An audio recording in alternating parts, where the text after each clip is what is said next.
हाल फिलहाल में तो बिजली के सताए हुए, गम के मारे हुए कराची के लोग हैं कि इलेक्ट्रिक का एक ना खत्म होने वाला जुल्म है। भारी भरकम बिल दिए जा रहे हैं, बिजली आ नहीं रही है। उधर आईपीपीस का झगड़ा पड़ गया है कि मुआहदे कब हुए, क्यों हुए, किसने किए।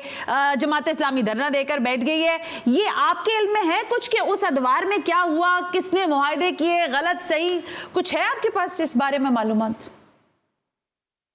जी देखिए, ये तो खैर अब पब्लिक हो चुकी है मालूमात सारी।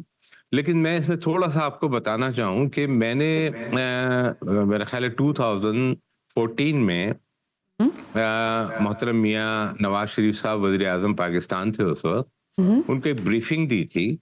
और अच्छा। उस ब्रीफिंग में जो मेरा कोर पॉइंट था वो ये था कि जो मतलब किसी भी मुल्क को अगर आपने तबाह करना हो तो चंद चीज़ें होती हैं, ये रिसर्च्ड है कि अवाम और फौज को लड़ा दो या उसके पावर सेक्टर को खराब कर दो, वगैरह वगैरह।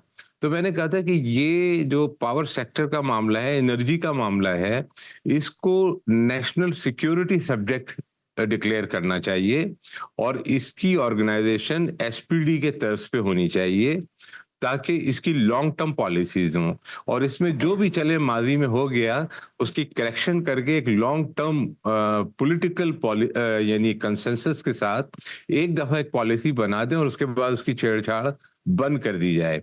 अभी आईपीपीस का मामला है। आईपीपीस का मामला खुला कैसे?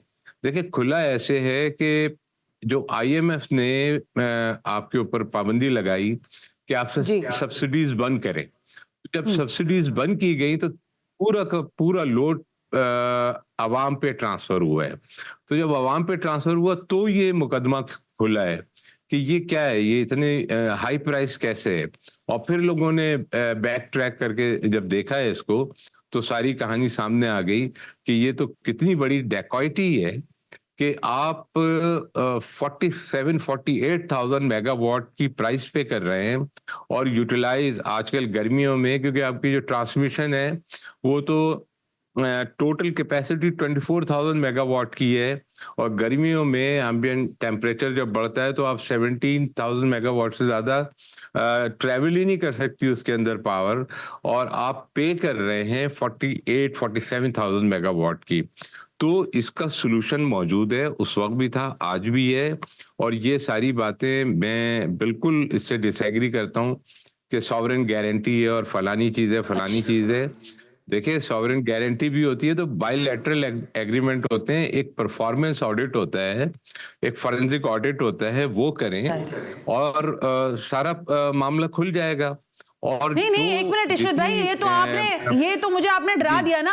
हम तो वैसे ही डर गए। उन्होंने कहा भाई सॉवरेनिटी की बात है, आपको पता नहीं हमने मुआहदे किए हैं, वो हमें पत्थर के दौर पे भेज देंगे। वो हम तो यही सुन के डर गए। हमने कहा अच्छा भाई जैसे तैसे भी चल रहे हैं तो इन आईपीपीस को उठा लेंगे खर्चा। और आप कह रहे हैं ऐसा कुछ नहीं होता, कोई ऐसा नहीं होता, बायलैटरली जाहिर अग्रीमेंट्स होते हैं। नहीं, देखें, नहीं तो अगर हमने कुछ चीज पूरी करनी है तो सामने वाले ने भी कोई चीज पूरी करनी है ना। अगर वो कहता है कि मैं 100 मेगावाट प्रोड्यूस करूंगा और वो कर ही नहीं रहा कोई 1 मेगावाट भी, तो कोई दुनिया की अदालत आपको चैलेंज नहीं करेगी। फ्री में आप कोई गवर्नमेंट क्यों पैसा, पब्लिक एक्सचेकर, नेशनल एक्सचेकर का पैसा, पब्लिक का पैसा, कौन सी दुनिया में अदालत कहेगी कि हाँ फ्री में दे दें किसी को। तो जब कोई प्लांट प्रोड्यूस ही नहीं कर रहा और आप उसको पे किए चले जा रहे हैं तो किस खुशी में कर रहे हैं? ये कौन सा एग्रीमेंट है?